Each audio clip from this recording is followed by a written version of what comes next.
سطح زندگی اهالی تاجیکستان سالهای اخیر به طور نظررس بلند گردیده است. اظهار داشت رئیس جمهوری تاجیکستان ضمن سفری کاری خود به نقطه‌های اهالینشینی ولایت سوغد. رحمان اینچنین تاکید کرد که رشد استوار اقتصاد به حکومت امکان داد که به ساحه اجتماعی از جمله فرهنگ، ساختمان و تجدید انشاءات توجهی بیشتر نگراند.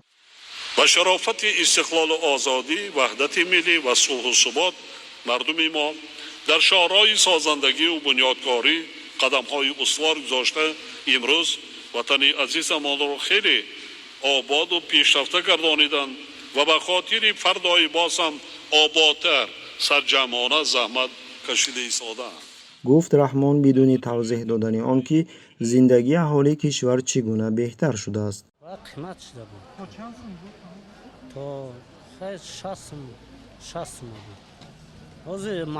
یادداشت میکنیم که طبق معلومات یوسید تا ماه ایون سال 2020 تقریبا نصف اهالی تاجیکستان زیر خط فقری زندگی به سر میبرد. فایز زنان کم غذا نامتناسب زیادند و زیاد از 30% کودکان تا 5 ساله از قدپستی رنج میکشند.